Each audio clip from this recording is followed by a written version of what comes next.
Level 1. The first crossing. You didn't start here. That's the thing nobody thinks about. They picture a villain, a man who chose this from the beginning. Someone who sat in medical school, circling the parts of the curriculum that would make him the most useful in a room with no windows and no record. But that's not what happened. That's not what happens with any of them. You chose medicine. You chose it the way people choose things they are willing to bleed for. You were 19 years old, and you watched a surgeon save your father's life in 22 minutes in an emergency room, and you thought, that is the only thing I want to be. Not for the money, not for the title, because you saw what a person with the right knowledge in the right moment could do, and you wanted to be that person. You spent 4 years in medical school learning everything. You spent 4 more in surgical residency working 80-hour weeks in a university hospital where you learned how to keep people alive in rooms with proper lighting and backup generators and legal teams down the hall. You were good. Better than good. Your attending told you once that you had the steadiest hands he had seen in 20 years of teaching. He said it the way people say things they mean completely. You still have them. The hands, the steadiness, nothing has taken that. What you also have is $340,000 in student loans accruing interest at a rate that does not care how many hours you worked this week. Malpractice insurance that costs $28,000 every year regardless of your record. A private practice that pays you a salary and keeps the majority of what you generate for the partners who have been there longer. A divorce settlement that cost you the house and left you the mortgage payments on a house you no longer live in. And a bank account that looks nothing like what people imagine when they hear the word surgeon. You are 41 years old. You are exhausted. You are technically successful by every external measure and privately drowning by every internal one. Then a colleague mentions your name to a man, not a patient, not another doctor, a man in a plain gray suit who calls you on a Wednesday evening and already knows your name and already knows your approximate debt load and already knows what you can do that nobody else in the room can do. He is not threatening. He is pleasant. He is the kind of pleasant that has been practiced until it feels completely natural. He doesn't ask you immediately. He suggests dinner. He pays. He orders without looking at the prices and talks about the global organ shortage the way a policy analyst would talk about it, calmly, with statistics. He tells you that right now 100,000 people in the United States alone are waiting for an organ. He tells you that 17 of them die every single day while waiting for a kidney that is not going to come in time. He tells you that the gap between supply and demand is not a conspiracy. It is a mathematical reality that the legitimate system has not solved and will not solve on the timeline that dying people actually have. He says he is filling that gap. He says the people he works with, the recipients, are not criminals. They are people who calculated that the waiting list would outlast them and made a decision that any rational person in their position might make. He says the donors are compensated. He says you would not be hurting anyone. He says you would be the most important person in the room, the only person in the room who can guarantee a good outcome. He slides a number across the table on a plain piece of paper. $40,000 for one surgery, 3 hours of work in a clean facility with proper equipment. Wired to an account in a name that is close enough to yours to be yours. You go home. You don't sleep. You sit at your kitchen table for 4 hours going through everything you know about medical ethics and criminal law and professional licensing and what you stand to lose if this goes wrong. You make actual lists on actual paper. You talk yourself out of it completely at 1 a.m. You are certain. You are done considering it. Then at 3 a.m. you open your bank statement. You look at it for a long time. You pick up the phone. Level 2. The arrangement. The first surgery is in a private clinic in another country. Not a basement, not a back alley, not the room you imagined in your worst-case scenarios.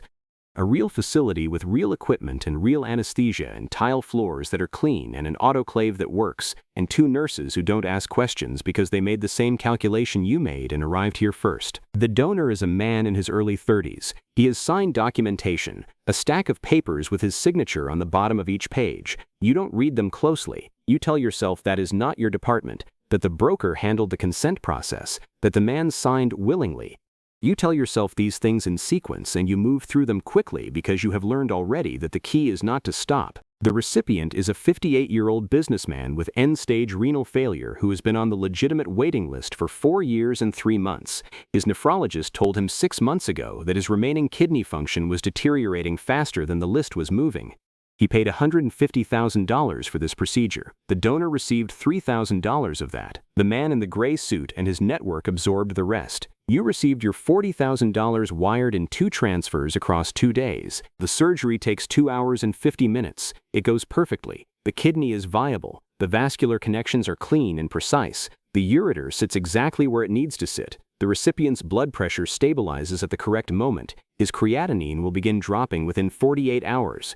You know this before you close because you have done this procedure enough times in legitimate settings to read the surgery the way other people read text. You step back from the table. The man is alive. The organ is functioning. Everything you spent 12 years learning how to do worked exactly the way it was supposed to work. You go to the scrub room and wash your hands. Not because of guilt, because of habit, because scrubbing out is what you do after a surgery.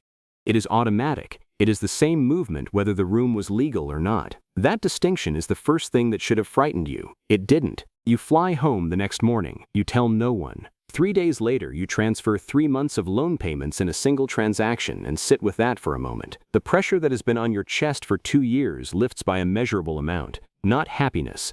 Specifically, the absence of a particular weight. The man in the gray suit calls 3 weeks later. You answer on the second ring. You listen to the details. You say yes before he finishes the sentence. Level 3, the professional. By the 3rd surgery, you have stopped reading what the donors signed. By the 6th, you have stopped looking at their faces before the anesthesia takes effect. By the 9th, you have a bag that is always half packed in the corner of your bedroom.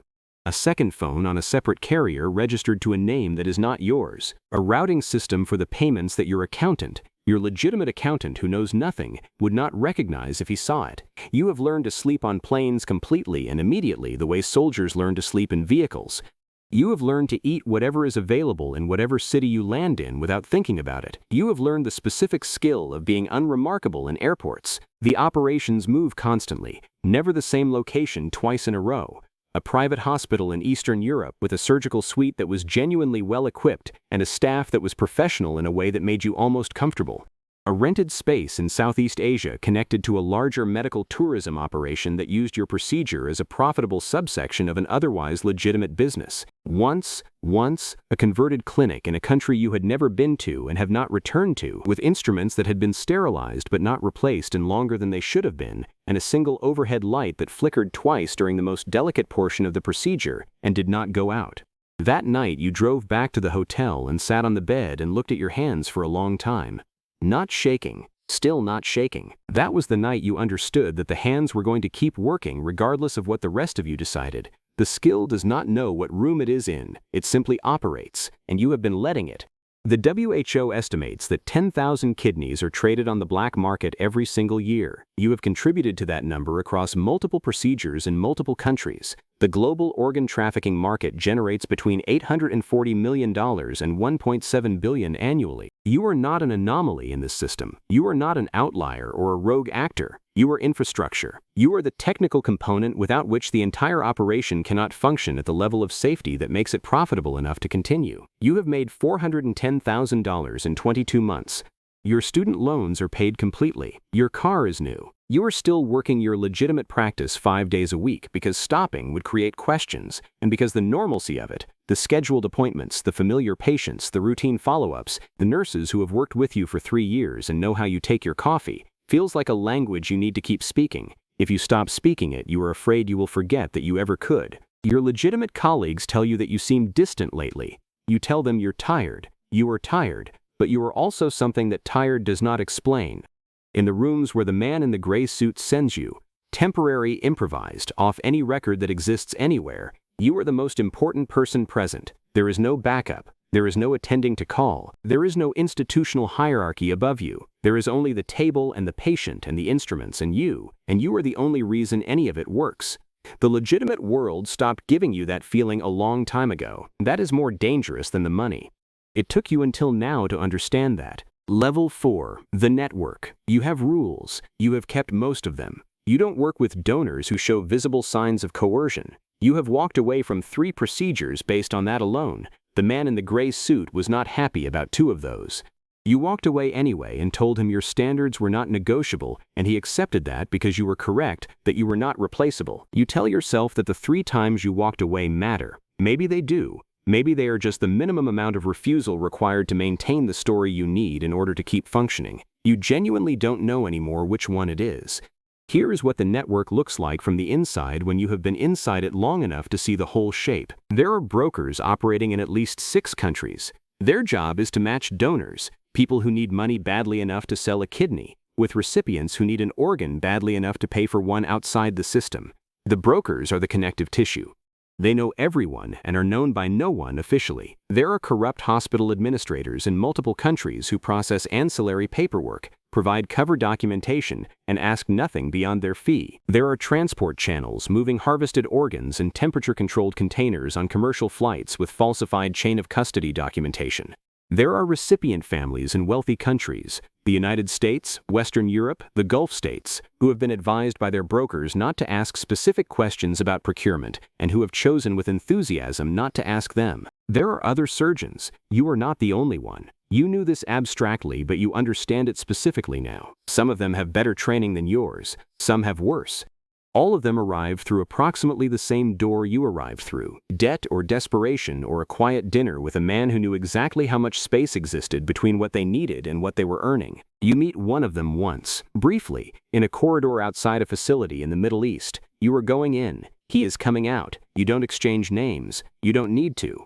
You look at each other for exactly as long as it takes to confirm what you both already know, and then you look away and continue in your respective directions. You never see him again. A few months later, the man in the gray suit tells you that a surgeon in another part of the network performed a kidney removal in a facility that was not adequately equipped. The donor did not survive the post-operative period. There was no post-operative period. No one called anyone. No emergency response was initiated. The man in the gray suit sends you a photograph on your second phone. He does not caption it. He calls 5 minutes later and says this is specifically why the network needs you, your standards, your outcomes, your insistence on conditions that make survival likely. He is complimenting you. He is also showing you what happens to donors when you are not in the room.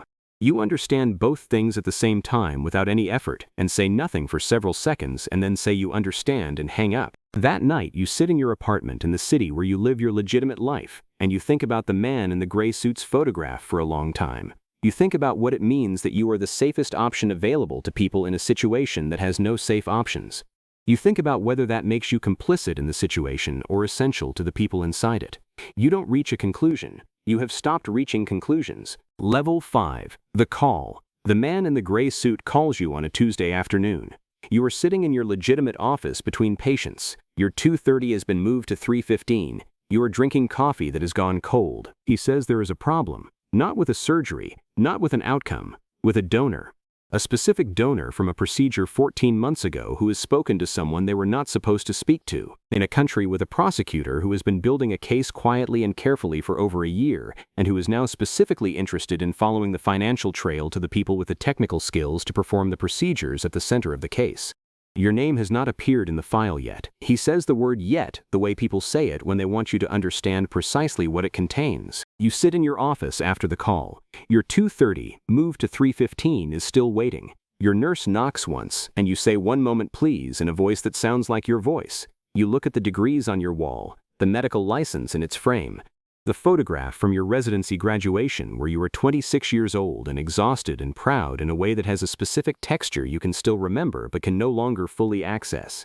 You think about the exit. The exit is a voluntary disclosure to the medical board, followed by a criminal attorney, followed by cooperation negotiations with prosecutors in a minimum of 3 jurisdictions across 2 continents. The exit is a courtroom. The exit is every surgery in every room in every country read aloud in sequence by someone whose professional purpose is to make sure the sequence is understood completely by 12 people who have never held a surgical instrument. The exit is the end of your license, the end of your practice, the end of the patients who have been seeing you for years and trust you specifically. The exit is also possibly the only option that ends on your terms rather than someone else's. You pick up your second phone. You call him back. You say yes. You say yes because yes buys time, and time is the only currency you have left that hasn't already been spent. You say yes because the alternative requires a kind of courage that you are not certain you possess anymore. You say yes because the man in the gray suit has a photograph on his phone, and the people he works with have your name and accounts in countries with complicated extradition relationships, and you said yes 11 procedures ago, and every yes since has made the first one harder to explain. You say yes. You put the second phone in your drawer. You call your nurse and tell her to send the 2:30 in. Level 6, the last room. You scrub in. The room is cold the way these rooms are always cold. Cold is good for the procedure. Cold slows certain processes that benefit from being slowed.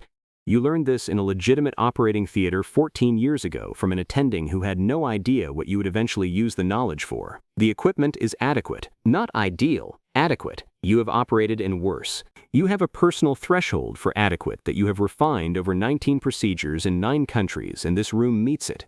The donor is on the table, unconscious, breathing steadily at a rate the monitor confirms is correct, 24 years old. You know the age because you checked the chart for medical information. You don't know the name. You stopped learning the names because the names were the detail that stayed with you longest afterward, and you needed things to stay with you less. You check the instruments in order. You check the monitors. You adjust the overhead light by approximately 4 degrees to the left, the way you have adjusted overhead lights in 19 different rooms across 9 different countries. The adjustment is always slightly different because no 2 rooms hang the light in exactly the same position. You have become expert at the adjustment. Your hands move through the pre-procedure checks the way they have always moved, automatically, without consultation with the part of you that would have questions if consulted. Somewhere in a hospital in another country, a recipient is being prepped by a legitimate surgical team who has been told the organ is coming through an expedited legal channel. Some of them believe that, some of them don't ask. The recipient is 63 years old, has been waiting, has a family that is waiting, has paid an amount of money that represents either a significant portion of their savings or a small percentage of their wealth depending on which kind of person they are. The family does not know everything about the specific origin of this organ and has made a collective decision that not knowing constitutes a form of love and mercy. That might even be true. Somewhere else, the man in the gray suit is on a call that has nothing to do with you specifically. You are one of several active operations. You are the most reliable of the surgical components. You are an asset. You are not a person to him in any way that the word person usually implies. Somewhere a prosecutor has a file. The file is growing. Your name is not in it yet. The word yet is doing the same work it has been doing since Tuesday. And here you are. You were good once in the way that people are good before the world has located the specific combination of pressure and opportunity and exhaustion that reveals what they will actually do when the conditions align correctly. You were good in the way of the 19-year-old who watched a surgeon save his father in 22 minutes and decided that was the only thing worth becoming. You are still good at the thing, just not at the thing you intended. The monitor beeps, steady, regular, indifferent. You pick up the first instrument. The door is closed. The man in the gray suit is somewhere on a phone. A prosecutor's file is somewhere getting thicker. A donor is on this table and doesn't know what their signature covered and is 24 years old. You make the incision. Your hands don't shake. They never shake. That has always been the problem. That will always be the problem. And somewhere a man in a gray suit is already writing down the next name, because there is always a next name. There always is.